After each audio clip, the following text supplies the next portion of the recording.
Hi hello friends, welcome to the G K smart circle YouTube channel. ಈಗ ನಾವು November 6, 2025ನೇ ಸಾಲಿನ ಪ್ರಮುಖ ಪ್ರಚಲಿತ ಘಟನೆಗಳನ್ನು ಕುರಿತು ಚರ್ಚೆ ಮಾಡೋಣ. ನಿಮಗೆಲ್ಲ ಗೊತ್ತಿರಲಿ, ಪ್ರತಿದಿನ ನಾನು ಕನ್ನಡದ ಪ್ರಜಾವಾಣಿ ಸೇರಿದಂತೆ ಕನ್ನಡದ ಇತರ ಎಲ್ಲ ನ್ಯೂಸ್ ಪೇಪರ್ಗಳು, ಇಂಗ್ಲೀಷ್ನ ದಿ ಹಿಂದೂ ಮತ್ತು PIB ನ್ಯೂಸ್ ಪೇಪರ್ನ ಪ್ರಮುಖ ಪ್ರಚಲಿತ ಘಟನೆಗಳನ್ನು ನಿಮ್ಮ ಮುಂದೆ ತರ್ತಾ ಇರ್ತೇನೆ. ಹಾಗಾದರೆ ಇವತ್ತಿನ ಕ್ವಶ್ಚನ್ ನಂಬರ್ 1 ಏನಿದೆ ಅಂತ ನೋಡೋಣ ಬನ್ನಿ.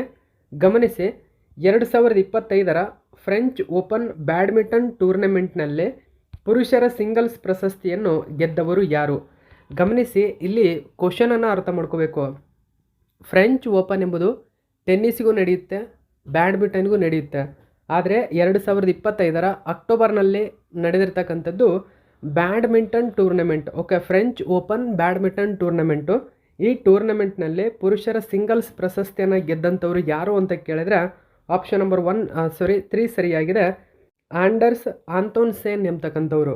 ಹಾಗಾದರೆ ಹೆಚ್ಚಿನ ಡೀಟೇಲ್ಸ್ ಇದ್ರ ಬಗ್ಗೆ ನಾವು ತಿಳ್ಕೊಳ್ಳೋಣ. ಗಮನಿಸಿ, ಇದು BWF ಫ್ರೆಂಚ್ ಓಪನ್ 2025 ಆಗಿದೆ. ನೋಡಿ, BWF ಎಂಬುದು ಬ್ಯಾಡ್ಮಿಂಟನ್ ಟೂರ್ನಮೆಂಟ್ಗೆ ಸಂಬಂಧಪಟ್ಟಿರ್ತಕ್ಕಂಥದ್ದು ಎಂಬುದು ನೆನಪಿರಬೇಕು.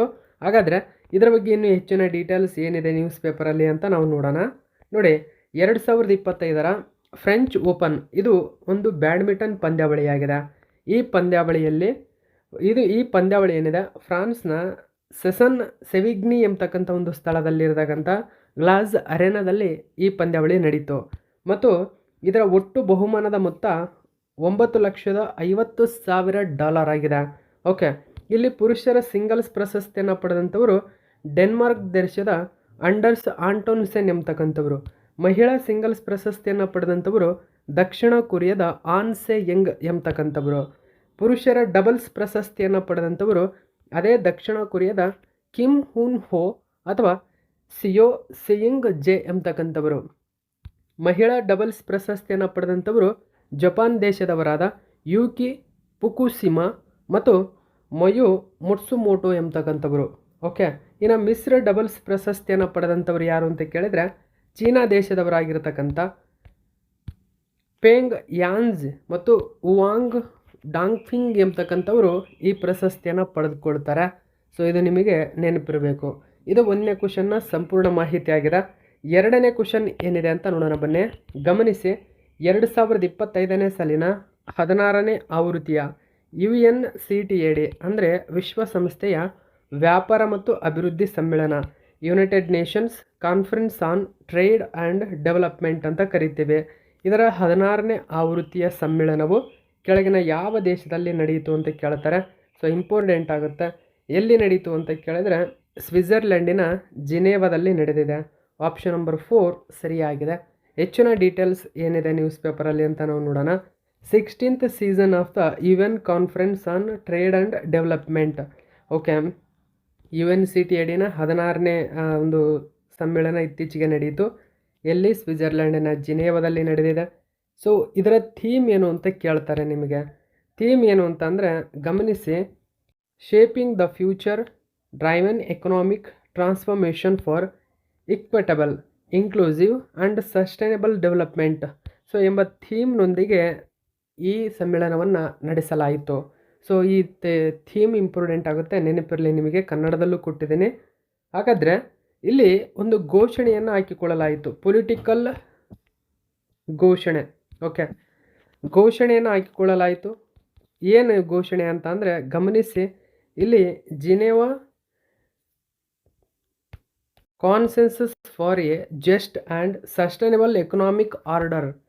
ಓಕೆ, ಅಂದರೆ ನ್ಯಾಯಯುತ ಮತ್ತು ಸುಸ್ಥಿರ ಆರ್ಥಿಕ ಕ್ರಮಕ್ಕಾಗಿ ಜಿನೇವಾ ಒಮ್ಮತ ಎಂಬ ರಾಜಕೀಯ ಘೋಷಣೆಯನ್ನು ಇಲ್ಲಿ ಅಳವಡಿಸಿಕೊಳ್ಳಲಾಯಿತು ಎಂಬುದನ್ನು ಗಮನಿಸಬೇಕು. ಸೊ ಇದು ಏನು ಅಳವಡಿಸಿಕೊಳ್ಳಲಾಯಿತು ಈ ಒಂದು 16ನೇ ಆವೃತ್ತಿಯ UNCTA ಸಮ್ಮೇಳನದಲ್ಲಿ ಅಂತ ಕರೀತಾರೆ. ಸೊ ಇದನ್ನು ಕೇಳಬಹುದು, ನೆನಪಿರಬೇಕು ಇದು ನಿಮಗೆ. ಹಾಗಾದರೆ ಈ UNCTADಯನ್ನು 1964ರಲ್ಲಿ ಸ್ಥಾಪನೆ ಮಾಡಲಾಯಿತು. ಇದರ ಪ್ರಧಾನ ಕಚೇರಿ ಜಿನೇವಾದಲ್ಲಿದೆ.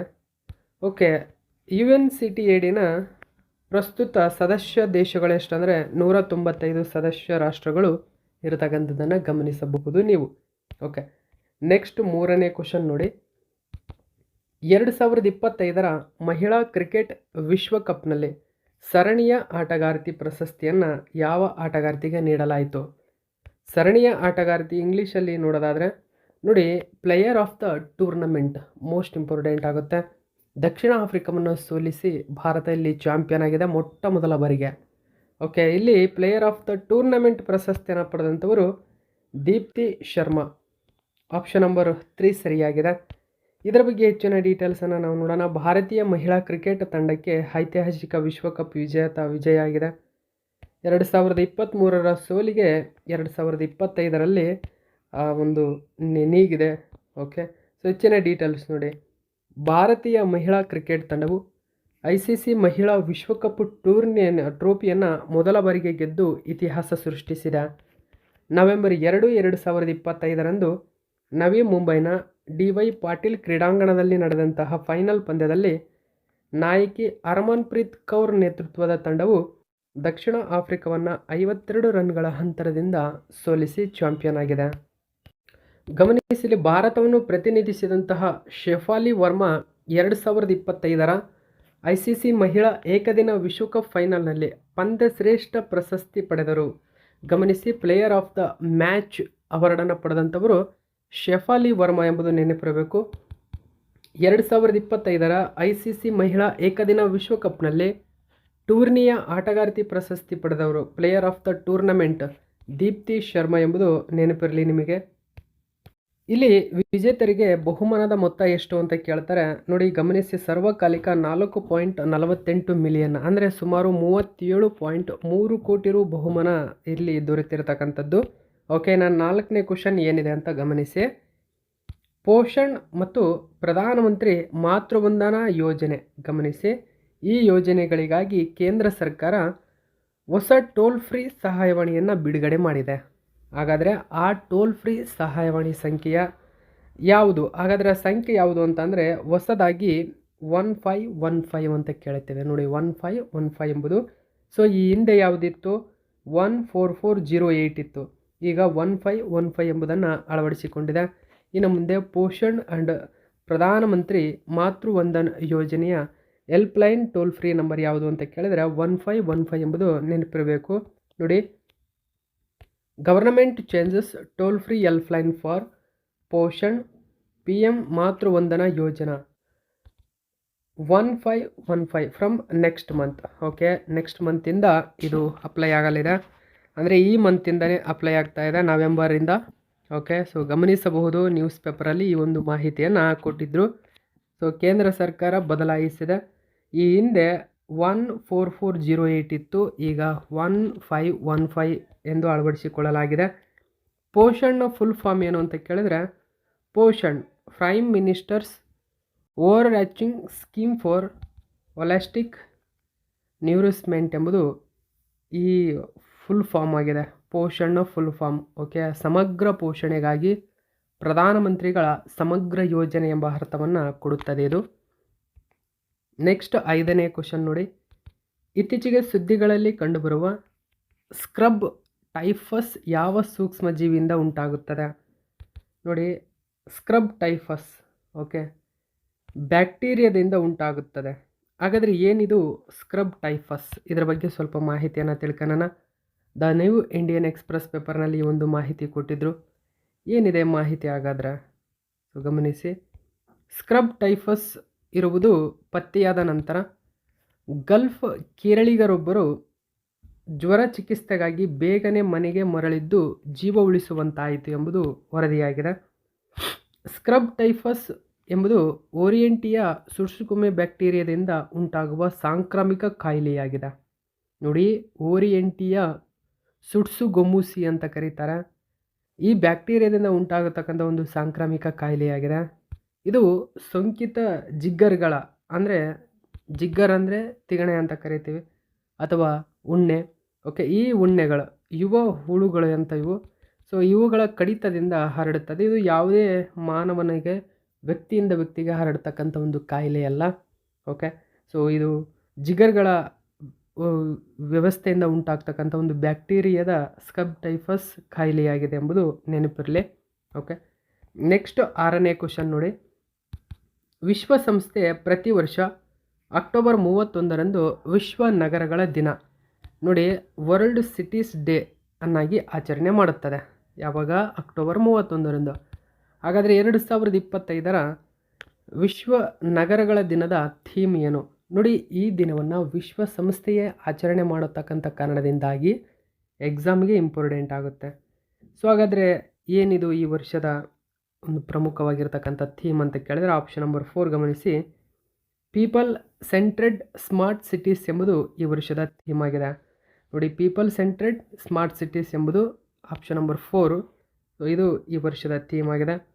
ವರ್ಲ್ಡ್ ಸಿಟೀಸ್ ಡೇ 31 ಅಕ್ಟೋಬರಂದು ಆಚರಣೆ ಮಾಡ್ತೀವಿ.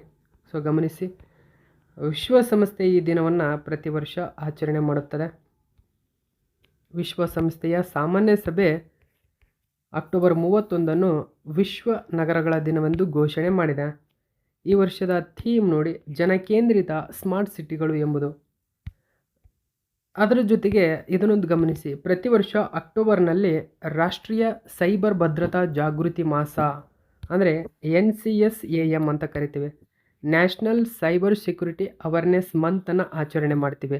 ನೋಡಿ, ಅಕ್ಟೋಬರ್ ಏನಿದೆ ಇದು ರಾಷ್ಟ್ರೀಯ ಸೈಬರ್ ಭದ್ರತಾ ಜಾಗೃತಿ ತಿಂಗಳು ಅಂತ ಕರೀತಾರೆ. ಇದು ಕೂಡ ನೆನಪಿರಲಿ. ಈ ವರ್ಷ ಸೈಬರ್ ಜಾಗೃತಿ ಭಾರತ್ ಎಂಬ ಧ್ಯೇಯದಡಿಯಲ್ಲಿ ಈ ಮಾಸವನ್ನು ಅಥವಾ ಈ ತಿಂಗಳನ್ನು ಆಚರಿಸಲಾಗ್ತಾ ಇದೆ. ಇದು ಕೂಡ ನೆನಪಿರಲಿ ನಿಮಗೆ. ಇನ್ನೊಂದು ಪ್ರಮುಖ ಮಾಹಿತಿ ಏನಂದರೆ, ಮಹಾರಾಷ್ಟ್ರದ ಮುಂಬೈನಲ್ಲಿ 4ನೇ ಭಾರತ್ ಸಾಗರ ಸಪ್ತಾಹ 2025 ನೋಡಿ, 4th ಇಂಡಿಯಾ ಮ್ಯಾರಿಟೈಮ್ ವೀಕ್ ಅನ್ನು ನಾವು ಆಚರಣೆ ಮಾಡಿದ್ವಿ. ಎಲ್ಲಿ? ಮಹಾರಾಷ್ಟ್ರದ ಮುಂಬೈನಲ್ಲಿ.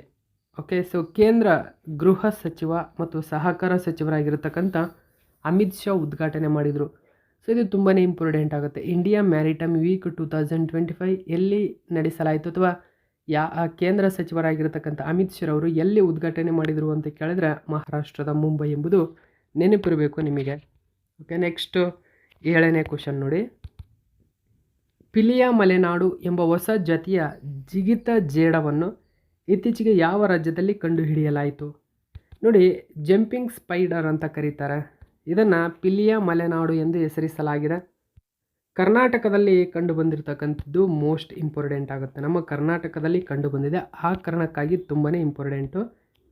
Researchers Discover new species for spider in a Chikkamagaluru village. ನೋಡಿ, ಚಿಕ್ಕಮಗಳೂರು ಡಿಸ್ಟಿಕ್ ಏನಿದೆ ಆ ಡಿಸ್ಟಿಕ್ಕಲ್ಲಿ ಒಂದು ವಿಲೇಜಲ್ಲಿ ಮುಖ್ಯವಾಗಿ ಜಂಪಿಂಗ್ ಸ್ಪೈಡರನ್ನು ಕಂಡುಹಿಡಿಯಲಾಗಿದೆ.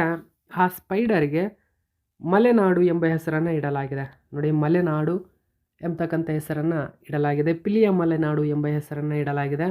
ಸೊ ಇದು ಇಂಪಾರ್ಟೆಂಟ್ ಆಗುತ್ತೆ ನಿಮಗೆ ಎಕ್ಸಾಮಿಗೆ. ಹೆಚ್ಚಿನ ಡೀಟೇಲ್ಸ್ ಏನಿದೆ ನ್ಯೂಸ್ ಪೇಪರಲ್ಲಿ ನಾವು ನೋಡೋಣ. ಕರ್ನಾಟಕದ ಪಶ್ಚಿಮ ಘಟ್ಟಗಳಲ್ಲಿ ಪಿಲಿಯ ಮಲೆನಾಡು ಎಂಬ ಹೊಸ ಜಾತಿಯ ಜಿಗಿಯುವ ಜೇಡವನ್ನು ಇತ್ತೀಚೆಗೆ ಕಂಡುಹಿಡಿಯಲಾಗಿದೆ. ಇದು ಚಿಕ್ಕಮಗಳೂರು ಜಿಲ್ಲೆಯ ಮೂಡಿಗೆರೆ ತಾಲೂಕಿನಲ್ಲಿರುವ ಮದುಗುಂಡಿಯಲ್ಲಿ ಕಂಡುಬಂದಿದೆ. ಈ ಜಾತಿಯು ಜಿಗಿಯುವ ಜೇಡಗಳ ಪಿಲಿಯ ಕುಲಕ್ಕೆ ಸೇರಿದೆ ಎಂದು ಹೆಸರಿಸಲಾಗಿದೆ. ನೆಕ್ಸ್ಟ್ 8ನೇ ಕ್ವಶನ್ ನೋಡಿ. ಇತ್ತೀಚೆಗೆ ಕೇಂದ್ರ ಸರ್ಕಾರ ಕೆಳಗಿನ ಯಾರು ಅಂದರೆ ಸುಪ್ರೀಂ ಕೋರ್ಟ್ನ ಮಾಜಿ ನ್ಯಾಯಾಧೀಶರಾಗಿರ್ತಕ್ಕಂಥ ಕೆಳಗಿನ ಯಾರನ್ನು 8ನೇ ಕೇಂದ್ರ ವೇತನ ಆಯೋಗದ ಮುಖ್ಯಸ್ಥರನ್ನಾಗಿ ಆಯ್ಕೆ ಮಾಡಿ ಅನುಮೋದನೆ ನೀಡಿದೆ? ನೋಡಿ, ತುಂಬಾ ಇಂಪಾರ್ಟೆಂಟ್ ಆಗಿರ್ತಕ್ಕಂಥ ಕ್ವಶನ್ ಇದು. 8th ಸೆಂಟ್ರಲ್ ಪೇ ಕಮಿಷನ್ ಇದೀಗ ನೇಮಕವಾಗಿದೆ. ಕೇಂದ್ರ ಸರ್ಕಾರ ಹೊಸದಾಗಿ 8ನೇ ಪೇ ಕಮಿಷನನ್ನು ನೇಮಕ ಮಾಡಿದೆ. ಸೊ 8ನೇ ಪೇ ಕಮಿಷನ್ ಆಯೋಗದ ಮುಖ್ಯಸ್ಥರಾಗಿ ಯಾರನ್ನು ಆಯ್ಕೆ ಮಾಡಿದೆ ಅಂತ ಕೇಳ್ತಾರೆ. ಇವರು ಸುಪ್ರೀಂ ಕೋರ್ಟ್ನ ಮಾಜಿ ನ್ಯಾಯಾಧೀಶರಾಗಿದ್ದರು. ಓಕೆ, ಇದು ನೆನಪಿರಬೇಕು. ಅವರು ನ್ಯಾಯಮೂರ್ತಿ ರಂಜನ್ ಪ್ರಕಾಶ್ ದೇಸಾಯಿ. ಆಪ್ಷನ್ ನಂಬರ್ 4 ಸರಿಯಾಗಿದೆ. ಕನ್ನಡಪ್ರಭ ನ್ಯೂಸ್ ಪೇಪರಲ್ಲಿ ಒಂದು ಮಾಹಿತಿಯನ್ನು ಕೊಟ್ಟಿದ್ದರು. ಕೇಂದ್ರ ಸರ್ಕಾರಿ ನೌಕರರಿಗೆ ಗುಡ್ ನ್ಯೂಸ್, 8ನೇ ವೇತನ ಆಯೋಗ ರಚನೆಯಾಗಿದೆ. 18 ತಿಂಗಳೊಳಗೆ ಅದು ವೇತನ ಆಯೋಗ ಸಲ್ಲಿಸಬೇಕು ಎಂಬುದು ಗಡುವು ಕೊಟ್ಟಿದೆ. ಇದರ ಬಗ್ಗೆ ಹೆಚ್ಚಿನ ಡೀಟೇಲ್ಸ್ ನಾವು ತಿಳ್ಕೊಳ್ಳೋಣ. ಪ್ರಧಾನಿ ನರೇಂದ್ರ ಮೋದಿ ನೇತೃತ್ವದಲ್ಲಿ ಇಂದು ನಡೆದಂತಹ ಸಚಿವ ಸಂಪುಟ ಸಭೆಯು ಸುಪ್ರೀಂ ಕೋರ್ಟ್ನ ಮಾಜಿ ನ್ಯಾಯಾಧೀಶೆ ರಂಜನಾ ಪ್ರಕಾಶ್ ಅವರ ನೇತೃತ್ವದಲ್ಲಿ 8ನೇ ವೇತನ ಆಯೋಗ ರಚನೆಗೆ ಅನುಮೋದನೆ ನೀಡಿದೆ. 8ನೇ ವೇತನ ಆಯೋಗಕ್ಕೆ ನ್ಯಾಯಮೂರ್ತಿ ರಂಜನ್ ಪ್ರಕಾಶ್ ದೇಸಾಯಿ ಅಧ್ಯಕ್ಷರಾಗಿ IIM ಬೆಂಗಳೂರು ಪ್ರೊಫೆಸರ್ ಆಗಿರತಕ್ಕಂಥ ಪುಲಕ್ ಘೋಷ್ ಅವರ ಸದಸ್ಯರಾಗಿ ಪೆಟ್ರೋಲಿಯಂ ಹಾಗೂ ನೈಸರ್ಗಿಕ ಅನಿಲ ಸಚಿವಾಲಯದ ಕಾರ್ಯದರ್ಶಿ ಪಂಕಜ್ ಜೈನ್ ಅವರು ಸದಸ್ಯ ಕಾರ್ಯದರ್ಶಿಯಾಗಿ ನೇಮಕಗೊಂಡಿದ್ದಾರೆ. ಈ ಆಯೋಗವು ರಚನೆಯಾದ 8 ತಿಂಗಳೊಳಗೆ ತನ್ನ ವರದಿಯನ್ನು ಸಲ್ಲಿಸಬೇಕು ಎಂದು ಗಡುವು ನೀಡಲಾಗಿದ್ದು, ಆಯೋಗದ ಶಿಫಾರಸು ಆಧರಿಸಿ ಕೇಂದ್ರ ಸರ್ಕಾರ ಸುಮಾರು 50 ಲಕ್ಷ ಸರ್ಕಾರಿ ನೌಕರರು ಹಾಗೂ 69 ಲಕ್ಷ ಪಿಂಚಣಿದಾರರ ವೇತನ ಮತ್ತು ಭತ್ಯೆಗಳನ್ನು ಪರಿಷ್ಕರಿಸಲಿದೆ. ವೇತನ ಆಯೋಗಗಳನ್ನು ಸಾಮಾನ್ಯವಾಗಿ ಪ್ರತಿ 10 ವರ್ಷಗಳಿಗೊಮ್ಮೆ ರಚಿಸಲಾಗುತ್ತದೆ ಎಂದು ವರದಿ ಮಾಡಲಾಗಿದೆ. ಸೊ ಇದು ಪ್ರಮುಖವಾಗಿ ನವೆಂಬರ್ 6ನೇ ತಾರೀಕಿನ ಪ್ರಚಲಿತ ಘಟನೆಯಾಗಿದೆ. ಇದೇ ತರಹದ ಮಾಹಿತಿಯೊಂದಿಗೆ ಮತ್ತೆ ನಿಮ್ಮನ್ನು ಭೇಟಿ ಆಗ್ತೀನಿ. Thank you so much for watching my video friends.